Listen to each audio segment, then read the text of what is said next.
queridos, Romanos 13 é a passagem central do Novo Testamento sobre como os cristãos devem se relacionar com o governo humano. Ray Pritchard é um teólogo americano e ele disse o seguinte: muitas vezes foi dito que Deus estabeleceu apenas 3 instituições, o lar, a igreja e o Estado. Ao fazê-lo, ele nos deu instruções explícitas sobre como todos os 3 deveriam operar. A maioria dos cristãos sabe muito sobre o que Deus tem a dizer sobre o lar e a igreja. Sabemos muito menos sobre o que Deus diz sobre o Estado e como devemos nos relacionar com ele. Veja bem, essa é uma questão muito complicada para o cristão, porque o texto ali de Romanos fala de autoridade.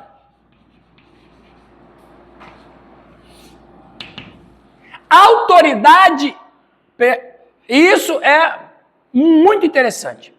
A autoridade, ela está investida na instituição. A instituição, ela é perene até certo ponto. Porque as instituições precisam de pessoas para dar vida para ela. Então, qual é a questão? A Bíblia ali fala de autoridade.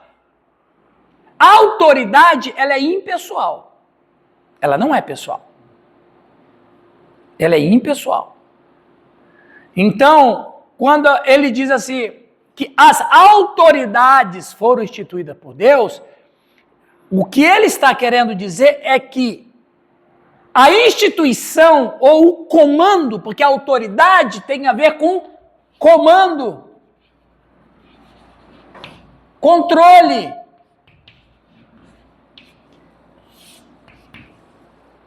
Ela está na perenidade. Agora, a pessoa, e aqui vai, a pessoa, ele vai estar debaixo dessa autoridade. Ou seja, a gente fala, porque eu sou autoridade. Na verdade, ninguém é autoridade. Nós representamos uma autoridade. Está para além de nós. Está para além de nós. O único que de fato pôde dizer que é autoridade foi Jesus. Todos nós estamos debaixo dessa autoridade. É a mesma palavra para a unção. A unção, ela tem um sinônimo de autoridade. Autoridade, lembra lá como é que eram ungidos as pessoas do Antigo Testamento? Tinha um óleo, a unção era para o sacerdote, rei e profeta. O sacerdote, o rei e o profeta, eles eram autoridade, que a Bíblia chama unção. A unção em si não tinha nenhum peso, era só óleo. Mas é o que a unção simbolizava. A representatividade do óleo. E a representatividade do óleo era o quê? Que a pessoa estava apta para ser sacerdote, para ser rei, para ser profeta. Só que esses 3 poderes eram poderes separados, porém os 3 poderes representavam Deus. Então, olha que interessante. O sacerdote, quando ele era ungido para ser sacerdote. Ele não podia fazer o papel de rei. Cada um é como está bem feito no Brasil, só que hoje não existe mais isso. Os 3 poderes, o que diz a Constituição lá, professor Sérgio? Os 3 poderes são independentes e devem viver harmonicamente. Porque se os 3 poderes, se eles se conflitarem, o que acontece com a coletividade ou com a nação? A nação perde a justiça,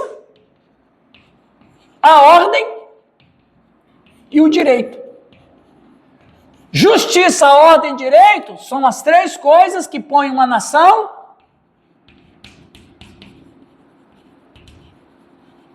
funcionando em progresso. Assim também era no Antigo Testamento. Então, o profeta é profeta, ele não é rei. O rei não é profeta, ele é rei. Vocês lembram que o Saul cometeu um ato abominável? Eles iam para a batalha, mas Samuel estava demorando. Eu acho que ali começou a origem dos baianos. Sempre devagar. O pessoal brinca que o baiano, quando morre de repente, leva uma semana para morrer, né? Então, o Samuel não chegou na hora, que na verdade não é que Samuel estava atrasado, é que o Saul estava ansioso. Uma vez eu já fiz alguns cursos de psicólogo, hoje nem tanto, mas uns tempos atrás fazia muitos seminários para pastores de psicologia pastoral, eu fiz muitos. Aí um professor que estava dando aula, ele fez uma pergunta, viu, Leia? Ele fez uma pergunta interessante. Você olha para uma pessoa e diz, aquela pessoa é muito lenta. Ela é lenta para você ou você que é rápido? Onde que está a verdade? A pessoa é lenta, ela é lenta para você ou você que é rápido? É uma grande questão. Então, é como Agostinho falou sobre como medir o tempo. Doutor Agostinho, como é que se mede o tempo? Como é possível medir o tempo? Ele diz, o tempo é medido pelo Espírito. Eu não falei isso para vocês. É o nível de ansiedade que faz o tempo ficar rápido ou devagar. Um exemplo que eu gosto de dar é no futebol. Palmeiras está ganhando de 1-0, é o último jogo. Se ele ganhar, vai ser campeão, Se quem ganhar aquele jogo é campeão. O Palmeiras está na frente, 1-0. Para o torcedor palmeirense, como é que o tempo vai ficar? Parado. E para o time, vai estar passando rápido demais. É o que Agostinho disse, o tempo é medido pelo Espírito. Então, quando a gente vê isso em Saul, o Saul, não é que Samuel estava atrasado, é que Saul estava ansioso. O que Saul fez? Lembra lá do texto? Ele foi fazer o quê? Ele sacrificou. O que ele fez? Ele foi ungido para quê? Ser rei. Mas ele invadiu que campo? Aí o que o Senhor falou para Saul? Ele cometeu abominação. Por que ele cometeu abominação? Porque ele sacrificou? Não. Porque ele transgrediu a ordem do Senhor. O profeta é profeta, o sacerdote é sacerdote, o rei é rei, e os poderes devem viver independentes e harmonicamente. Exatamente. Muito bem. Então, a unção, ela tinha esse simbolismo de dizer o seguinte, Deus está dando poder para o Marcos ser sacerdote. Deus está dando poder para o Giovanni ser rei. Deus está dando poder para o Sérgio ser profeta. Ou seja, eu olho para o Sérgio é ungido.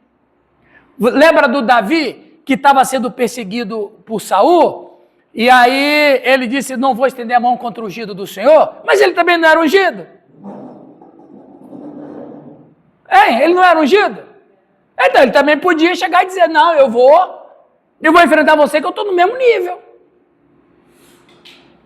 Mas porque na cultura, aí vamos voltar à cultura que a gente estudou semana passada, na cultura judaica e de Davi, se não, ele é ungido de Deus, eu não vou tocar nele. Eu também sou, mas eu não quero.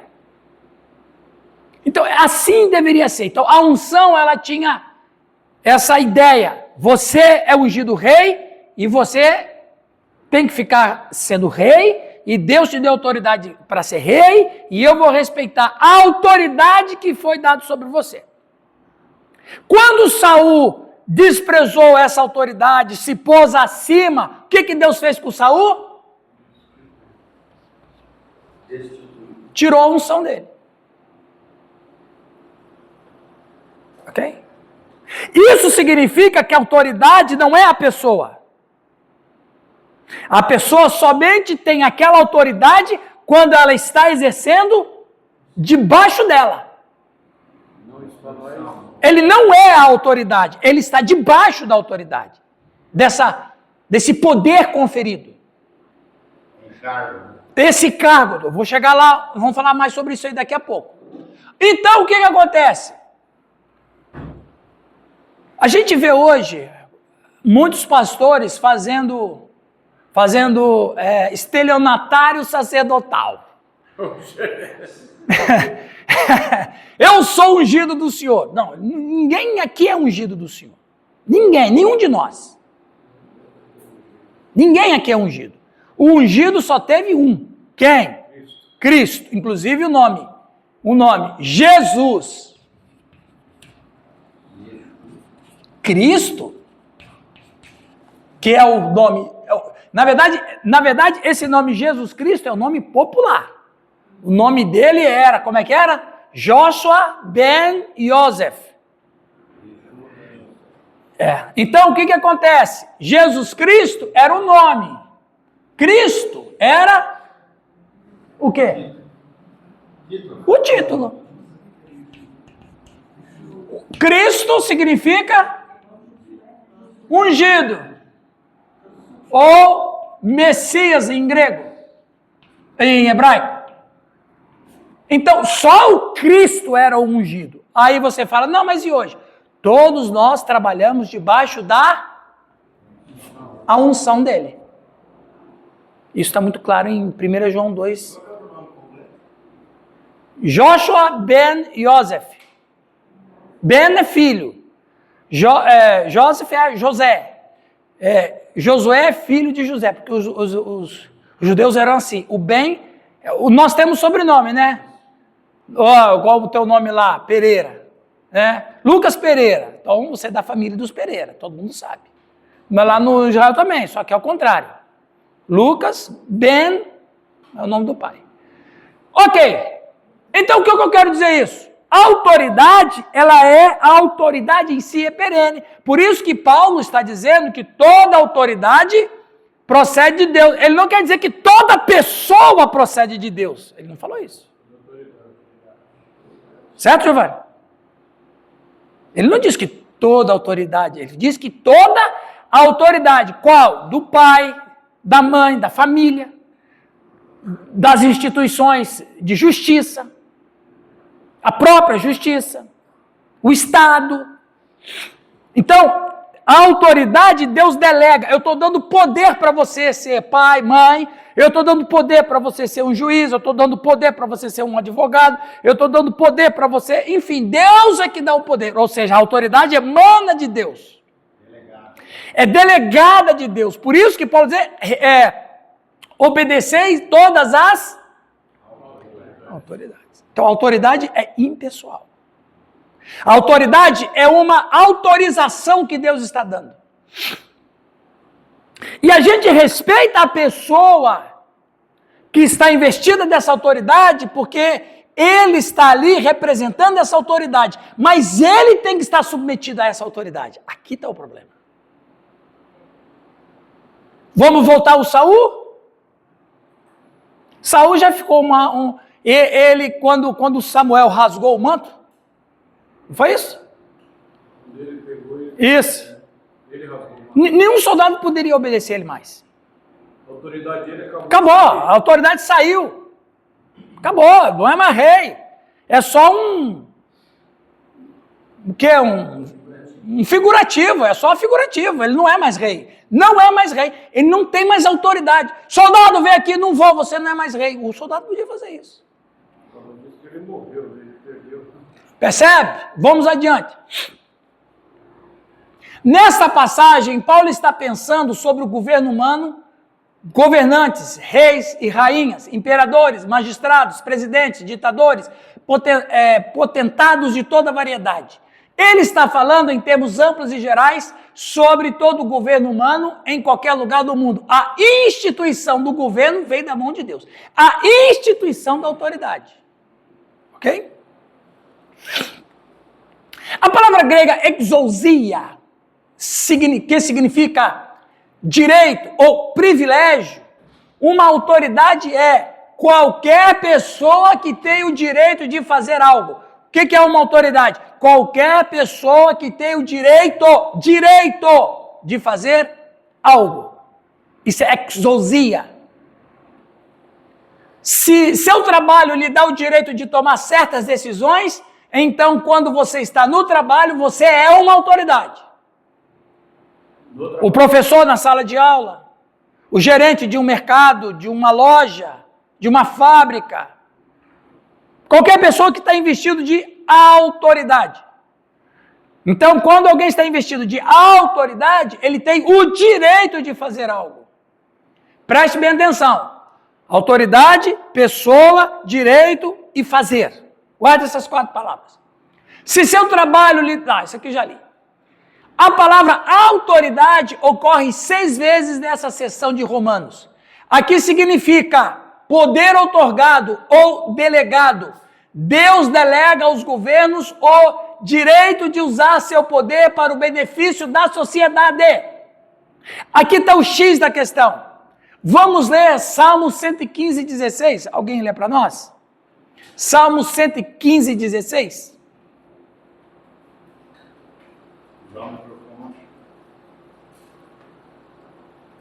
Salmo 115, o Marcos aqui vai ler. Salmo 115, 16. Os céus são os céus do Senhor, mas a terra a deu aos filhos dos homens.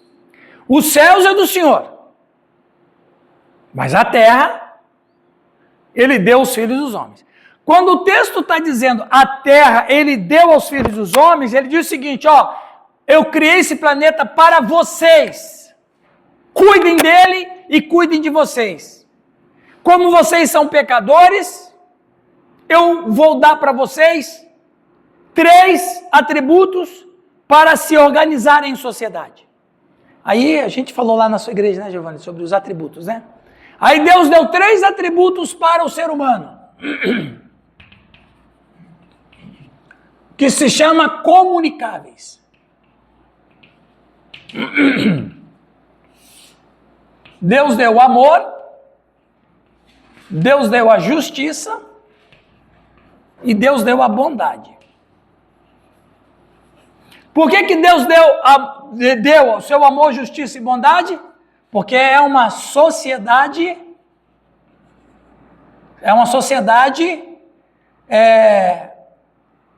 invadida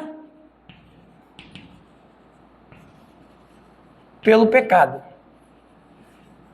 Então, assim, se Deus não nos emprestasse seu amor, sua justiça e sua bondade, nós nos autodestruiríamos. Nos autodestruiríamos. Então, o céu é do Senhor, a terra ele deu aos filhos dos homens, e junto com a terra ele deu aos filhos dos homens 3 de seus atributos para que eles possam se organizar em sociedade, para que a sociedade não se autodestrua. A gente não pode nem imaginar, Vânia, uma sociedade que não tenha nenhum desses atributos. Seremos bichos, seremos animais, seremos feras devoradoras. Se a gente não... Com amor, justiça e bondade dá um problema danado, né? Já dá problema, imagina se não tivesse isso. Eu estava lendo uma notícia ontem, que um bandido, um criminoso, ele estava sendo julgado pelo tribunal do crime e conseguiu fugir e se entregou para a polícia. Mas qual é o mais engraçado o mais irônico dessa situação? O crime tem um tribunal, ou seja, eles têm um princípio de justiça, mesmo que próprio, mas tem um princípio. Eles lá estabelecem o que é certo e o que é errado. E muitas coisas que eles estabelecem que é certo e que é errado, é nossa, é da sociedade livre. Não pode mentir, não pode roubar. Você imaginou um ladrão julgando o outro porque ele me roubou? Chega a ser hilário o negócio. Então esse princípio de amor, justiça e bondade são presentes que Deus deu para o ser humano, para ele viver em sociedade, para que ela funcione em progresso. Então Deus delegou. Deus deu Autoridade. Deus deu autoridade para os homens exercerem essas funções. Alguma pergunta? Tá indo bem? Sim, Marcos. Eu vou falar dentro da nossa área, né? Uhum. Eu estou debaixo, por exemplo, eu estou sob a sua autoridade. Numa igreja, vai. Certo. Mas eu não concordei, fui lá e abri uma igreja para mim. Como que funciona essa questão da autoridade? Bom, aí o que acontece, Marcos? Primeiro, abrir igreja não é abrir uma padaria, né? Sim. Né? Mas tem muita gente que faz como se fosse padaria. Outra questão que tem que ver. A autoridade a qual ele resistiu está correta ou incorreta diante das Escrituras? Ponto. Se a autoridade está correta, está agindo certo diante das Escrituras, então o erro não está com a autoridade. A pessoa que está investida de autoridade. O erro está na própria pessoa que quer debandar.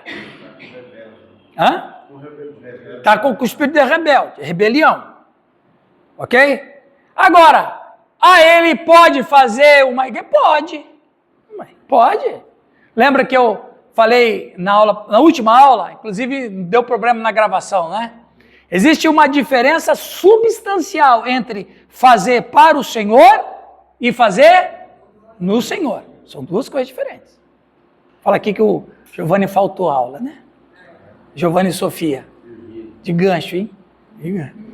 Existe uma diferença entre fazer para o Senhor e fazer no Senhor. Fazer para o Senhor, até os demônios fazem. Um demônio não foi lá obedecendo a Deus para esbofetear Paulo?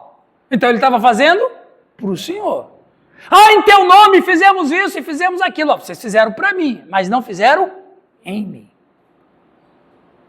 Então tem muito pastor que se rebela contra a autoridade, contra a pessoa ou a liderança espiritual da igreja, que está biblicamente correta. Está.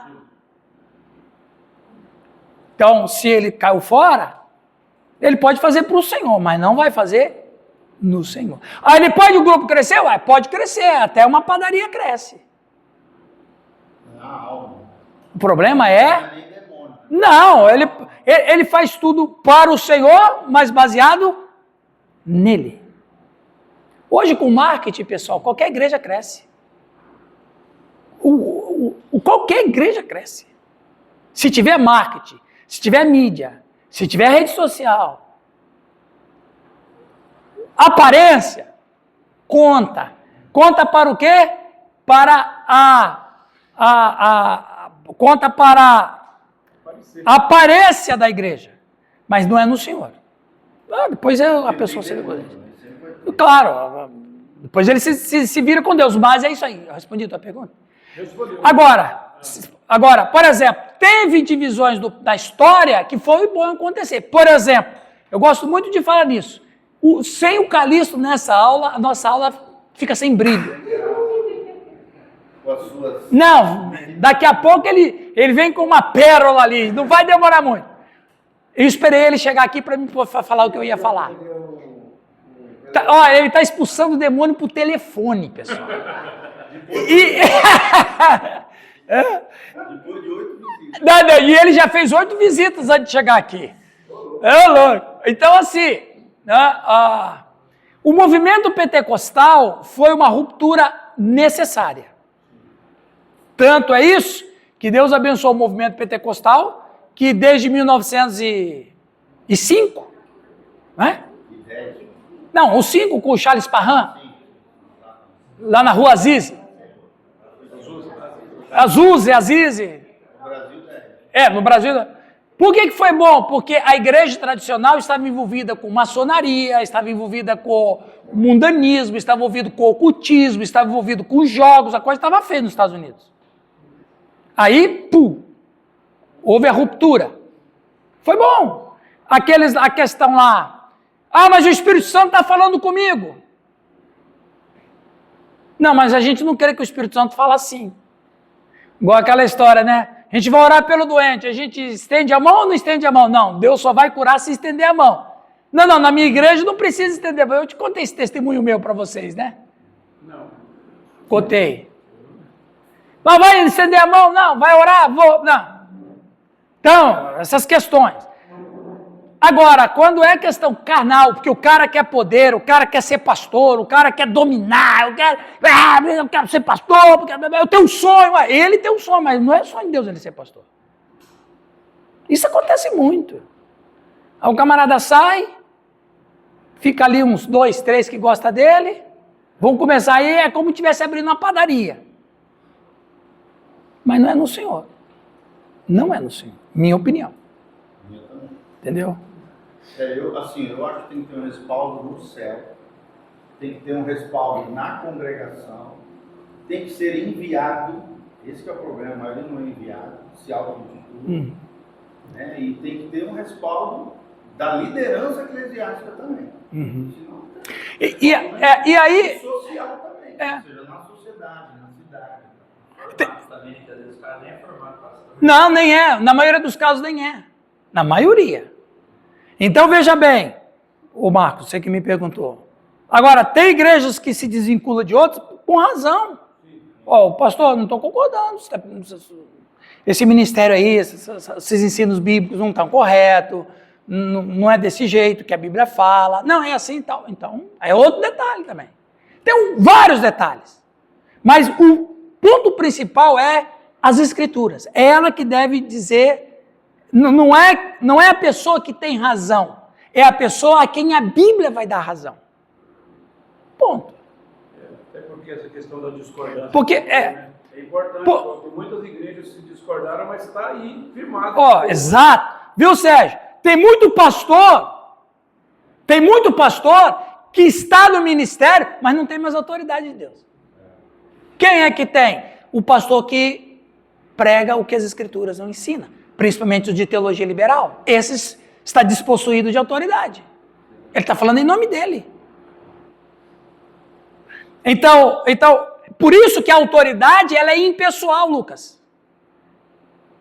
Enquanto o pastor está pregando a Bíblia, enquanto ele está temente a Deus, enquanto a crença na escritura dele é do jeito que Deus quer que seja, ele tem essa autoridade. Se ele começar a pregar aquilo que não está nas escrituras, a autoridade sai dele. Ele abre mão disso. E ele se torna uma pseudo-autoridade. Ponto, acabou. Entendeu? Certo? Não, certo. Qual é o problema, Alex? As pessoas confundem a pessoa com a autoridade. São duas coisas diferentes. Essa pessoa, para ter essa autoridade, tem que estar debaixo dela. Por exemplo, Moisés. Quando Moisés recebe os 10 mandamentos, que a gente sabe, já falamos muito isso, principalmente Romanos, mas qual é a mensagem implícita que está entre Moisés, o grande Moisés, receber os 10 mandamentos de Deus? Que o próprio Moisés tem que estar debaixo dela. Ou seja, Deus tira o poder que Moisés pensa que tem e diz, poder só tem quem está debaixo disso aqui. Até você. Até você, Moisés.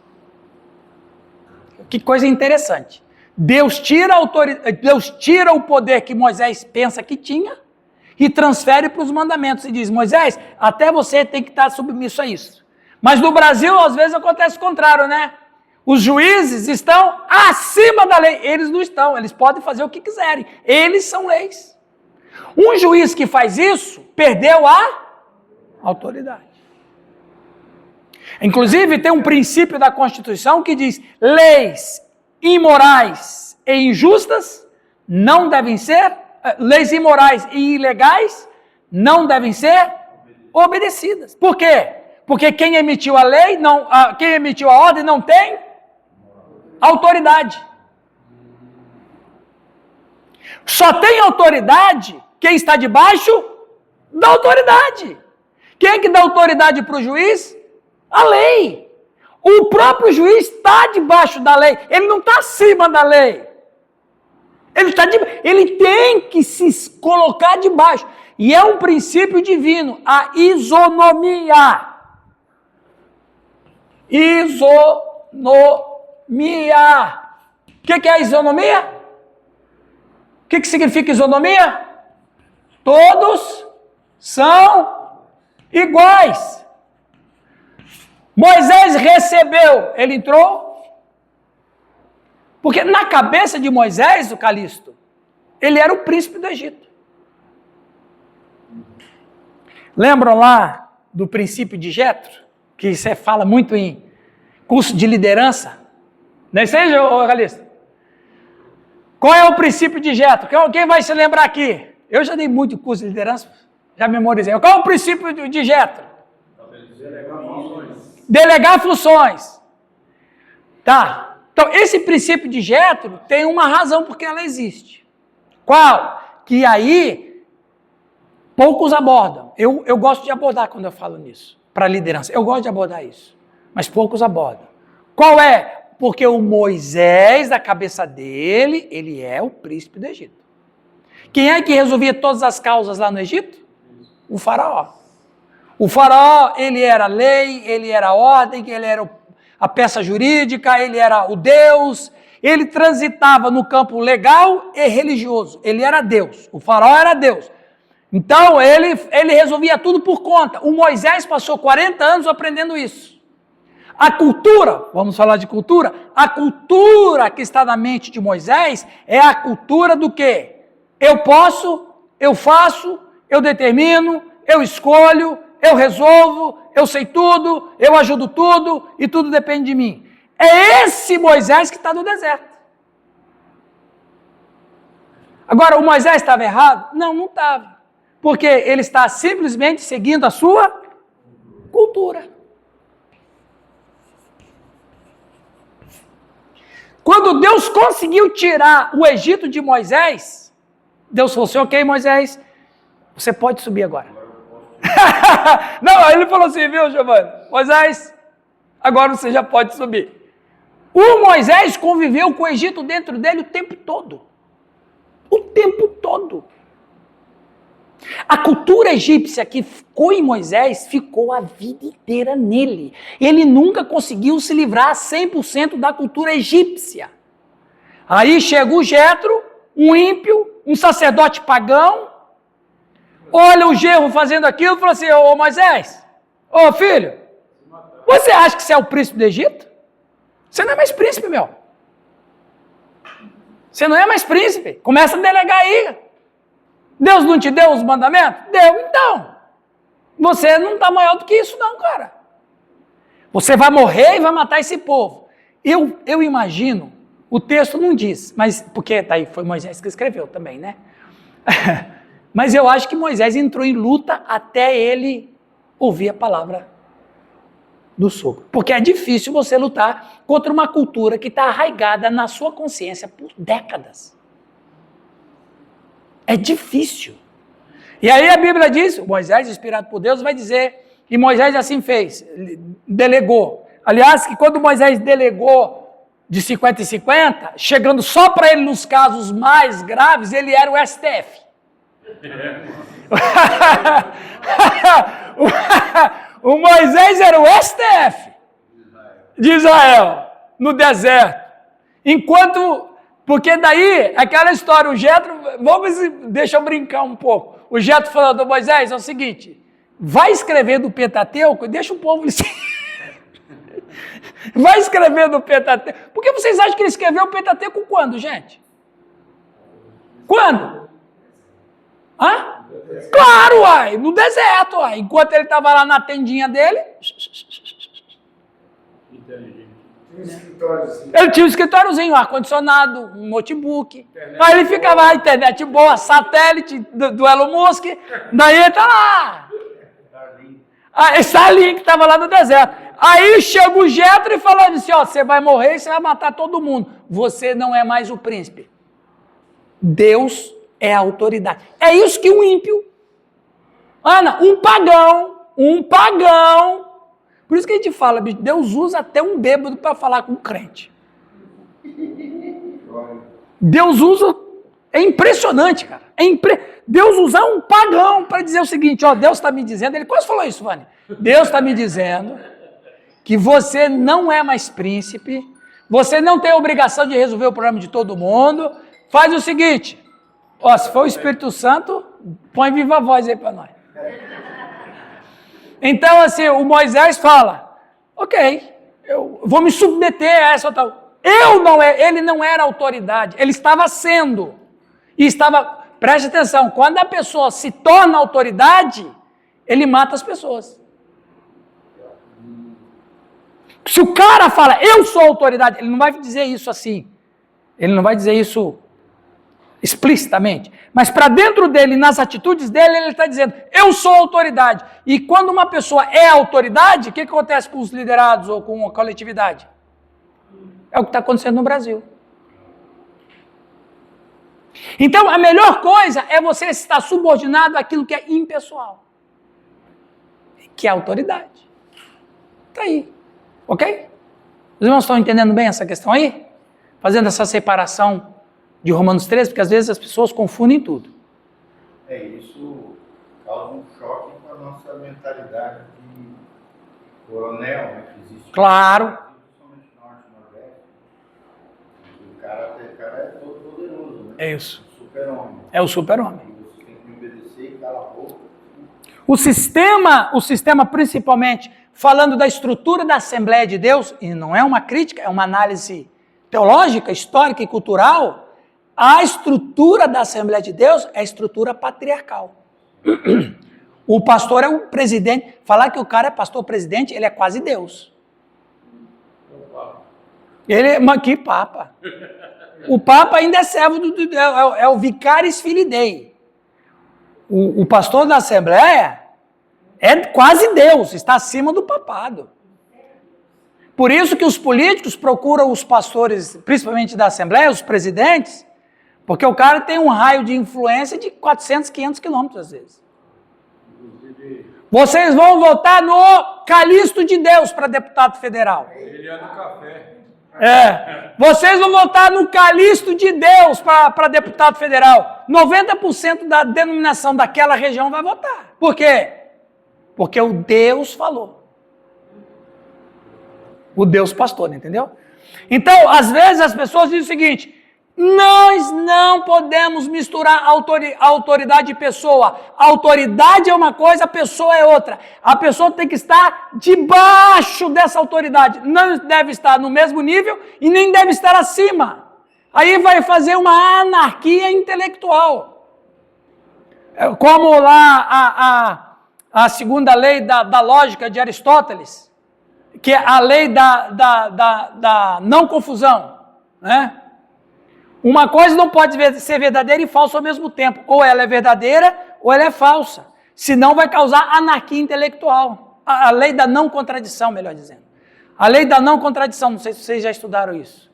Então a lei da não contradição de Aristóteles vai dizer uma coisa não pode ser verdadeira e falsa ao mesmo tempo. Ou ele é verdadeiro ou ele é falso. Ou ele é azul ou ele é amarelo. Ele não pode ser azul e amarelo ao mesmo tempo. Ninguém pode ser autoridade e pessoa ao mesmo tempo. Toda pessoa tem que estar debaixo da autoridade, senão causa anarquia. É o que está acontecendo no Brasil. O que é lei hoje no Brasil? Se um policial rodoviário me parar porque eu estou a 120 quilômetros e a lei diz que é 110, eu passei a 120, ele vai chegar para mim e vai dizer assim, olha, você passou a 120 quando o limite é 110. Aí eu vou perguntar para ele, no Brasil, do jeito que está, o que é lei? O que é lei? O que é crime? O que é crime? Por quê, Vânia? Porque está tendo uma anarquia intelectual. Já se misturou autoridade, pessoa, autoridade, as duas coisas são uma e quando tem uma diferença, a pessoa está acima da autoridade. É o que está acontecendo no Brasil. A gente vai obedecer quem? Quem que a gente vai obedecer? Esse é o problema. Como que a gente vai viver no país onde o crime está sendo abençoado e os que andam corretamente estão sendo amaldiçoados? Como que é possível numa nação o criminoso ser solto da cadeia quando que um outro tipo de pessoa que não cometeu crime nenhum, porque alguém falou que é crime? Percebe? No Brasil, nós estamos vendo uma anarquia intelectual, moral, legal, de todas as naturezas. Por quê? Porque subverteram as autoridades. Não existe mais autoridade impessoal. A autoridade agora é uma pessoa. Aqui está o grande problema do presidente, do juiz, do advogado, do médico, do pastor, do padre, do papa. Todos têm que estar debaixo de uma regra. Quando se subverte isso, causa o que está acontecendo no país hoje. Ok? Alguma palavra? Então, quando a gente não está debaixo, a gente precisa estar debaixo, ser submisso a essa autoridade. Então, quer dizer que cristãos não podem fazer protesto? Não, vou chegar lá. Você tomou Ritalina hoje? Viu? Vocês dois não tomaram Ritalina hoje, né? TDAH tá todo vapor ali hoje. Está oriçado, mas vamos adiante. Olha esses 3 textos. Eu vou pedir que, ali, você que está agitada, leia os 3 textos para nós, para ver se você fica um pouco mais calma. Viu, Giovanni? Viu? Dá os microfones para a Liane ali. Ó, nós estamos tendo nesse momento da aula uma DR da Sofia com o Giovanni. Tá vermelho que nem um pimentão ali. Eu falei que ela ia descobrir. Eu falei, Giovanni, ela vai descobrir. Ah, tá vermelho ali. E ela aqui, igual o Marcos aqui, você tá gostando? Eu acho que ela não gostou, não voltou mais, né? O Giovanni tá parecendo a bandeira dos Estados Unidos, amarela, azul, vermelha, branca, né? Ai, Giovanni, deixa eu tirar um sarrinho, Giovanni. Ô, Liane, lê para nós os 3 textos, por favor. Isaías 1:23. Seus líderes são rebeldes, amigos de ladrões. Todos eles... Como é que é? Amigos... A Bíblia é a palavra de Deus? Está acontecendo isso? Mera coincidência. Mera coincidência. Todos eles amam o suborno e andam atrás de presentes. Isso foi escrito quando isso aqui? Foi a semana passada, não foi? Esse aqui, na verdade, aqui é o jornal da Conservador que está lendo essa notícia aqui. Continua ali. Eles não defendem os direitos do órfão e não tomam conhecimento da causa da viúva. Vocês já viram isso em algum lugar aqui no Brasil? Qual é o problema que Isaías... Porque o Isaías foi um profeta que o ministério dele era para falar para a nação. Lembra que nós falamos isso? Tem profetas que... Os profetas geralmente falavam para a nação, não para uma pessoa individual. Quando eles denunciavam o rei, é porque eles não estavam denunciando a autoridade, estavam denunciando... O Estado. Não, a pessoa. O João Batista não atacou a autoridade de Herodes. Ele atacou o Herodes. A pessoa. Percebe? Deus não é louco. Deus não faz confusão. Nunca ninguém foi contra a autoridade. Os profetas. Eles eram contra pessoas que estavam investidas. Já pensou um profeta hoje em Brasília? Ele ia invadir os 3 poderes, ia pegar o Lira, ia pegar o Pacheco, ia pegar o STF, ia pegar o Lula e denunciar pecado deles. Mas nunca a autoridade, Xandão, nunca a autoridade, sempre pessoas que estão investidas dela. Aqui está a questão que o crente precisa entender. Ele tem que ter maturidade social e política. E não ler o Romanos 13:1 e dizer, não, nós temos que ficar ali, porque ele é autoridade. Uma coisa é autoridade. Uma coisa é a pessoa que está investida de autoridade. É outra coisa. Então, o Isaías, ele está denunciando pecado. E aí, ele está falando de quem? Começa dizendo o quê? Que líderes? Juízes, reis, sacerdotes, profetas não, sacerdotes. Eles eram líderes. Ou seja, pessoas que tinham para ser Sacerdote, rei. Não, profeta não, porque Mas tinha falsos profetas. tinha, mas os mais era raro. Os falsos profetas que existiam não eram profetas de Deus, por isso que a Bíblia nem fala. Quando a Bíblia fala porque é falso profeta, é a mesma coisa que é um desprezo, é uma ironia. Porque não existe falso profeta. Ou ele é profeta, ou é um charlatão. Não tem falso. Pessoal, não tem falso pastor. Ou ele é pastor, ou ele é um charlatão. Falso pastor é uma ironia histórica que damos para aqueles que acham que são e não são. Porque existem coisas que são peça única. O que não é peça única é peça falsa. Se é peça falsa, não tem o peso da peça original. Se é profeta, então é de Deus. Se a Bíblia chama aquele de falso profeta, ela está dizendo que ele não é de nada. Ele é um simulacro, ele é uma falsificação. Que daí, ironicamente, chama-se de falso profeta. Então aí, Giovanni, não é que tem falso profeta. Não tem profeta. Só tem os falsos. Os que se acham. Os que dizem que têm autoridade, mas não tem. O nosso presidente, o presidente do Brasil hoje, não é mais presidente diante de Deus. Por quê? Porque ele agrediu a própria autoridade. E é um charlatão. Mas podemos crer que foi a vontade permissiva de Deus. Não, isso aí também a gente vai falar depois. Continua lendo, continua lendo. Continua lendo. Lê, continua. Deuteronômio 10. Olha o microfone. Ah, tá aí, ok. 17 ao 18. Deuteronômio 10. Terminou? Terminou. Pois o Senhor, o seu Deus, é o Deus dos deuses e o soberano dos soberanos, o grande Deus, poderoso e temível, que não age com parcialidade nem aceita suborno. Ele defende a causa do órfão e da viúva e ama o estrangeiro, dando-lhe alimento e roupa. Jeremias. 22:3. Assim diz o Senhor: administrem a justiça e o direito, livrem o explorado das mãos do opressor, não oprimam nem maltratem o estrangeiro, o órfão ou a viúva, nem derramem sangue inocente neste lugar. Tem mais 2 versículos. Vamos ler, depois eu volto aqui. Amós 5:24. Corra, porém, o juízo como as águas e a justiça como o ribeiro impetuoso. Levítico 19:15. Não fareis injustiça no juízo, não aceitarás o pobre, nem respeitarás o grande. Com justiça julgarás o teu próximo. Veja, esses 5 versículos estão ligados em que área? Área social, jurídica.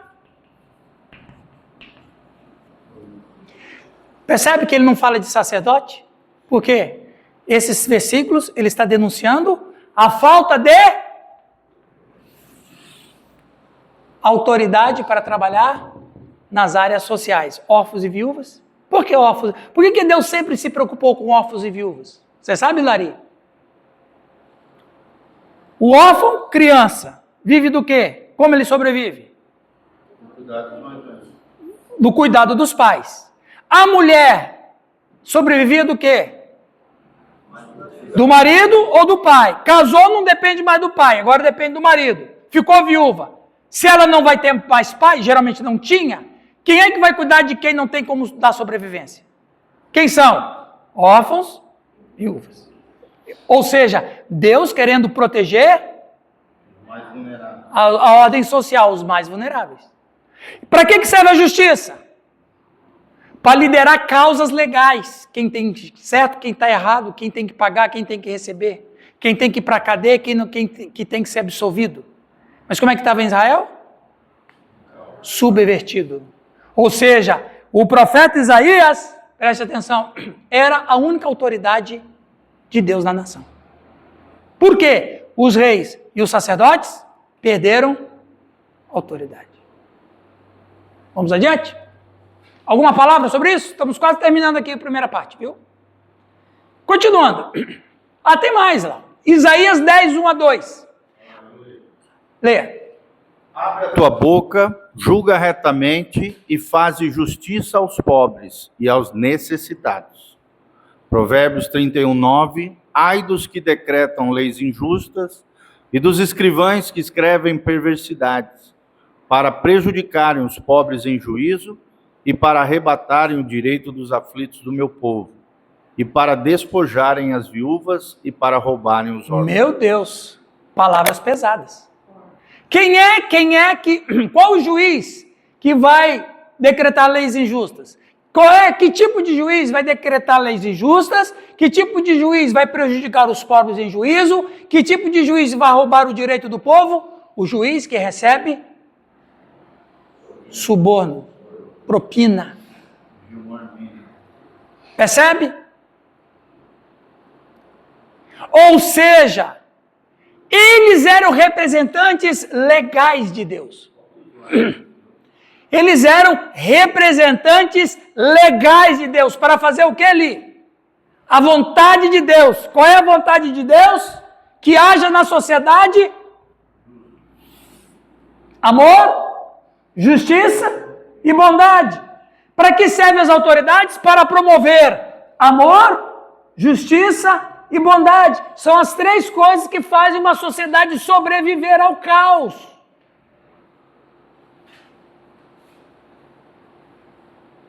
Por isso que a gente não pode, eu já vi alguns lugares aí, erradamente, chamado de Jesus, o maior revolucionário da história. Tem um livro. Revolução está ligado com rebelião. Por isso que você vai ver a Revolução Chinesa, a Revolução Cubana, Revolução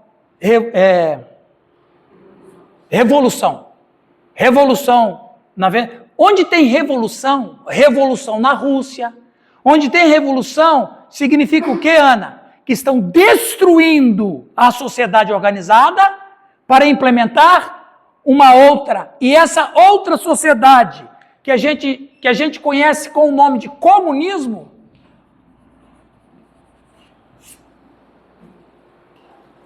só consegue sobreviver em cima de ruínas. O comunismo não constrói nada, mas ele derruba tudo. Aliás, ele só pode governar se tudo tiver um caos. Essa é uma teoria do martelo. Isso. Você tem que quebrar para poder estar governando. O comunismo. Às vezes, Sérgio, as pessoas falam bem assim, existe no Brasil aí, muita gente falando, eu não concordo com essa frase não. Não concordo por uma questão prática. Tem muita gente que critica o comunismo dizendo assim, me diz aí onde o comunismo funcionou. Onde que o comunismo deu certo? O comunismo deu certo em todos os lugares que ele tomou o governo. Qual é a essência deles lá? Não é destruir? Os caras destruíram? Então deu certo. Igualdade para todos, todos da miséria. E outra coisa, todos da miséria, igualdade para todos, todos da miséria, todos não. Agora preste atenção, como que a gente vai dizer que o Brasil é de Jesus? O Brasil ainda não é de Jesus, o Brasil ainda é do caos, agora ele é do caos, porque nós temos problema de analfabetismo incrível, nós temos um problema de infraestrutura, cidades na época do século XXI, um país tão rico, sociedades que estão com esgoto a céu aberto, gente. 60% não sei nem. No Brasil, 29% das estradas são pavimentadas. 29%. O que isso significa? O que isso significa? Que as nossas autoridades são corruptas e corruptíveis. E o pior de tudo é que o Brasil produz 10% da criminalidade mundial. De 52 a 64 mil pessoas morrendo por ano. Mortes violentas e criminais. É o caos. Agora olha aqui. Preste atenção nesse versículo aqui. Olha aqui. Deixa eu ver. Olha esse versículo aqui. O Provérbios. Não, o Isaías. Abre a tua boca, julga retamente e faz justiça aos pobres e aos necessitados. O que a Bíblia está dizendo por tabela? Existe pobre necessitado por causa de corrupção. É como se Deus estivesse falando assim, Marcos, não tem como conter a corrupção. Não existe. Não existe um jeito de conter a corrupção. Então, o que você tem que fazer? Trabalhar em quem é vítima da corrupção. Minorar o sofrimento deles. Porque não tem jeito. Jesus disse uma frase que às vezes as pessoas não param para pensar. Ele diz assim: os pobres sempre tendes convosco. Por que tem pobre? Porque tem corrupção. Para os dominadores, quanto mais pobre é a nação, melhor para ele. Quanto mais aquele que vem para me dar comida é melhor do que aquele que cria sua própria comida. É o princípio do marxismo, né? O marxismo não é novo. O marxismo é desde que tem pecado na nossa história. Porque o poder emana do povo. Veja bem, exato, esse é o pensamento demais. Veja bem, como se Deus estiver dizendo: eu sei que agora a humanidade vai ser corrupta, mas eu vou emprestar meus atributos para que eles sejam menos corruptos. A corrupção dos países europeus é bem menor em relação à América Latina, né? Sim, e porque na América Latina nós temos o chamado caudilho. Certo, Giovanni? Você que estudou teologia da libertação, é chamado caudilho, não é isso, Sérgio? O que é o caudilho? O caudilho é aquele sistema que é governado por tiranos. Nós temos um caudilho na América Latina. E você pode ver, são pobres e miseráveis. Por quê? Porque onde tem um espírito de dominação, onde a autoridade foi rejeitada. Nos lugares onde o tirano governa, ele não tem autoridade, ele só governa pelo poder da espada. Mas ele não tem mais autoridade. É o caudilho? Achou aí? O que é o caudilho? Leia lá. Não, estou anotando. Não, caudilho, deixa eu... Tá. Palavra difícil do nosso médico. Caudilho. Nas aulas, tá vendo? O que é o caudilho mesmo? Caudilho é esse sistema opressor de tirania que nós temos aí na América. Ok? Certo, Calixto? Então veja, a corrupção vai sempre ter, mas diminui a corrupção, porque o pecado vai sempre ter. Aqui está a questão, Giovanni. Não foi isso que Deus falou para o Caim? O pecado jaz à tua porta, cabe a ti dominá-lo. Quando Deus falou isso para Caim, ele quis dizer numa situação geral e não apenas pessoal. O pecado jaz à tua porta, a porta de toda a humanidade. Nós temos que... Como é que a gente vai dominar o pecado? Ouvindo?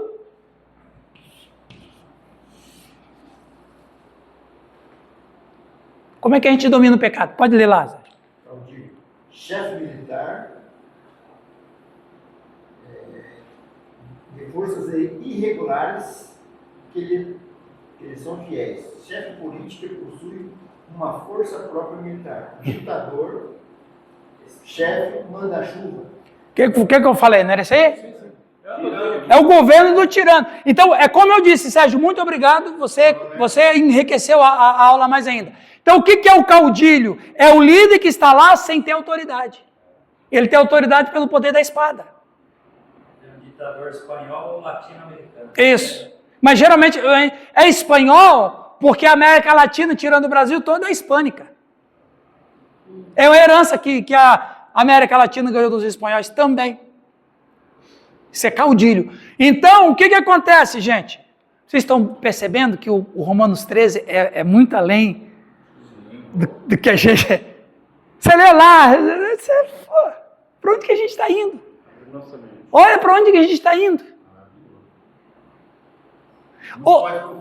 Muito, mas muito. Só uma questão de obediência, rebeldia. Isso, fica só nesse lero-lero, né? Mas é muita coisa. Olha onde a gente está indo.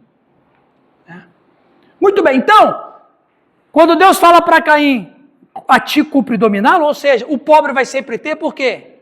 Porque vai ter sempre pecado. Qual é uma das raízes do pecado? Corrupção. Então Deus nos ajuda. Gente, graças a Deus que o que nós temos de corrupção não é tão grande, não. Poderia ser pior. Poderia ser muito pior. Meu Deus. Pois é. Alguém me perguntou bem assim, esse mundo está perdido. Alguém falou assim para mim, esse mundo está perdido, né, pastor? Eu falei, em linhas gerais está, sim. Esse mundo é muito cruel, esse mundo é muito mau. Eu falei, olha, não é tão mau, não. Aí a pessoa falou, como não? Aí falando dos crimes, de corrupção, de pedofilia, tudo isso que você vê isso aí. Eu falei, olha, a humanidade veio uma época tão pior que Deus destruiu. Se Deus não nos destruiu, é porque a gente não é tão ruim assim. Não é verdade? É lógica, né? Quando Deus não aguentou, o que ele fez? Dilúvio. Deus destruiu todo mundo, só salvaram 8 pessoas justas, porém pecadores. Por mais que você sabe que a arca, viu, pessoal? A arca, ela tem um simbolismo que poucas pessoas abordam, viu, Leia?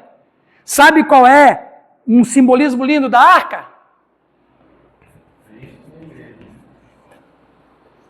Sim, mas tem um outro simbolismo.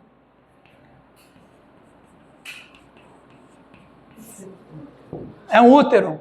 O que a arca estava carregando? Uma nova semente. A linha do justo. A linha do justo, que não é tão justa assim, mas diante do que existia, se essa desgraceira toda que a gente herdou de Noé, que era justo, imagina quem não era justo na época de Noé. Meu Deus, a gente está vivendo o céu da terra. Claro, eu estou com brincadeira, mas é verdade. A arca era o útero, que Deus estava criando uma nova geração de seres humanos.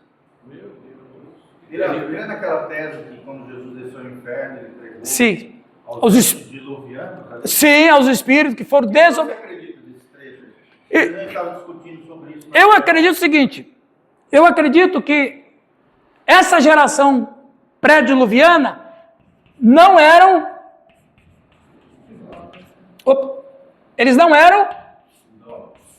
Se eles não eram idólatras, eles eram o que então?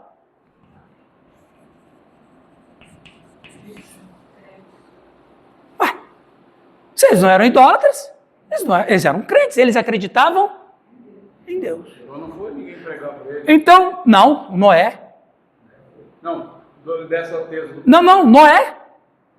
Eles foram desobedientes nos dias de Noé, porque o Noé, ele passa 120 anos, como diz as Escrituras, sendo pregador da...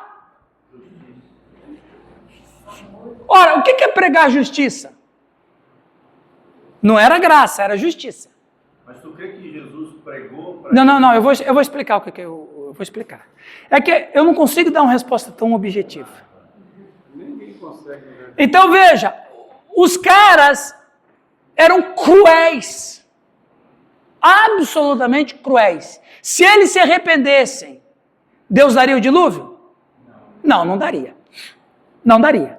E Noé ficou 120 anos dizendo, Deus vai destruir isso aqui por causa de vocês. Deus vai destruir isso aqui porque vocês são violentos. Deus vai destruir isso aqui porque Ele não está suportando mais vocês. Mas se vocês se arrependerem e mudar de vida, Deus não destrói. 120 anos pregando destruição, juízo, condenação. O que aconteceu com eles? Morreram. Se eles morreram é porque eles zombaram, foram incrédulos. Jesus Cristo desce ao inferno. Existem 3 palavras para pregar no grego. Qual é a mais famosa? A mais famosa? Não, evangelion é uma. Isso, evangelion, didaque, querigma.